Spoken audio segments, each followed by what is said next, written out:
6ನೇ ತರಗತಿ ಸಮಾಜ ವಿಜ್ಞಾನ ಅಧ್ಯಾಯ 7 ಪೌರ ಮತ್ತು ಪೌರತ್ವ. ಖಾಲಿ ಬಿಟ್ಟ ಸ್ಥಳಗಳನ್ನು ಸೂಕ್ತ ಪದಗಳಿಂದ ಭರ್ತಿ ಮಾಡಿರಿ. 1ನೇದು, ಪೌರತ್ವ ಪಡೆಯುವ 2 ಸಾಮಾನ್ಯ ವಿಧಾನಗಳೆಂದರೆ ಡ್ಯಾಶ್ ಮತ್ತು ಡ್ಯಾಶ್, ಸಹಜ ಪೌರತ್ವ ಮತ್ತು ಸಹಜೀಕೃತ ಪೌರತ್ವ.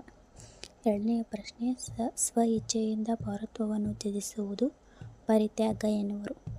3ನೇದು, ಭಾರತದಲ್ಲಿ ಏಕ ಪೌರತ್ವ ವ್ಯವಸ್ಥೆ ಇದೆ. ಪೌರ ಎಂದರೇನು? ದೇಶವೊಂದರಲ್ಲಿ ಶಾಶ್ವತವಾಗಿ ನೆಲೆಸಿರುವ ಜವಾಬ್ದಾರಿಯುತ ಸದಸ್ಯರನ್ನು ನಾವು ಪೌರರು ಎನ್ನುತ್ತೇವೆ. 2ನೇ ಪ್ರಶ್ನೆ, ನೀನು ಭಾರತೀಯ ಪೌರನೇ? ಹೇಗೆ? ಹೌದು, ನಾನು ಭಾರತೀಯ ಪೌರ. ಭಾರತದಲ್ಲಿ ಹುಟ್ಟಿ ಶಾಶ್ವತ ನಿವಾಸಿಯಾಗಿದ್ದೇನೆ.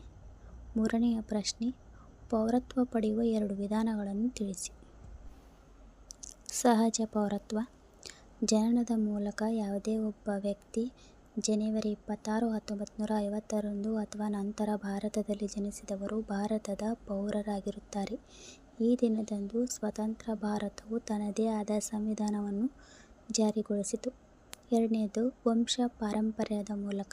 ಯಾವುದೇ ಒಬ್ಬ ವ್ಯಕ್ತಿ ಜನವರಿ 26, 1950 ನಂತರ ಭಾರತದ ಹೊರಗೆ ಭಾರತದ ದೇಶದವರಾದ ಕುಟುಂಬಗಳಲ್ಲಿ ಜನಿಸಿದವರಿಗೆ ಭಾರತದ ಪೌರತ್ವ ದೊರೆಯುತ್ತದೆ. ಇದೇ ಸಹಜ ಪೌರತ್ವ.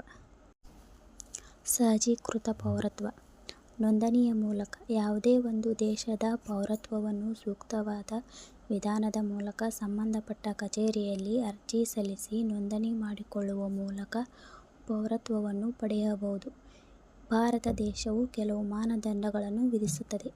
ಭಾರತದಲ್ಲಿ 5 ವರ್ಷಗಳ ಕಾಲ ವಾಸವಾಗಿದ್ದರೆ ಅಂತಹವರು ನೋಂದಾಯಿಸಿಕೊಳ್ಳುವ ಮೂಲಕ ಪೌರತ್ವವನ್ನು ಪಡೆಯಬಹುದು. ಇದೇ ಸಹಜೀಕೃತ ಪೌರತ್ವ.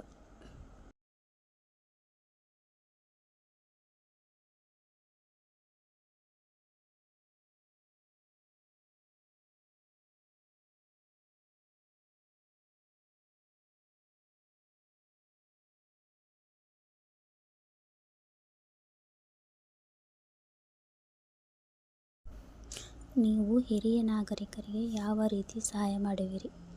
ಹಿರಿಯ ನಾಗರಿಕರಿಗೆ ಬಸ್ಸಿನಲ್ಲಿ ಸೀಟ್ ಬೆಲ್ಟ್ ಕೊಡುವುದು, ಹಿರಿಯ ನಾಗರಿಕರ ಮಾತಿಗೆ ಗೌರವ ಕೊಡುವುದು, ಹಿರಿಯ ನಾಗರಿಕರ ಸಣ್ಣ ಪುಟ್ಟ ಕೆಲಸಗಳನ್ನು ಮಾಡುವುದು, ಹಿರಿಯ ನಾಗರಿಕರನ್ನು ಗೌರವದಿಂದ ನೋಡುವುದು ಮತ್ತು ಅವರ ಮಾತುಗಳನ್ನು ಆಲಿಸುವುದು, ರಸ್ತೆ ದಾಟಿಸುವುದು, ಅವರಿಗೆ ಬಂದ ಪತ್ರಗಳನ್ನು ಓದುವುದು. ತರಗತಿ 6 ಸಮಾಜ ವಿಜ್ಞಾನ ಅಧ್ಯಾಯ 8 ನಮ್ಮ ಸಂವಿಧಾನ. ಖಾಲಿ ಬಿಟ್ಟ ಸ್ಥಳಗಳನ್ನು ಸೂಕ್ತ ಪದಗಳಿಂದ ಭರ್ತಿ ಮಾಡಿರಿ. 1ನೇದು, ಸಂವಿಧಾನ ಕರಡು ರಚನಾ ಸಮಿತಿಯ ಅಧ್ಯಕ್ಷರು ಯಾರಾಗಿದ್ದರು? ಡಾಕ್ಟರ್ BR ಅಂಬೇಡ್ಕರ್ ರವರು.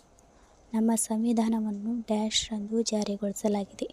ಜನವರಿ 26, 1950 ಸಂಸತ್ತಿನ 2 ಸದನಗಳು, ರಾಜ್ಯಸಭೆ ಮತ್ತು ಲೋಕಸಭೆ.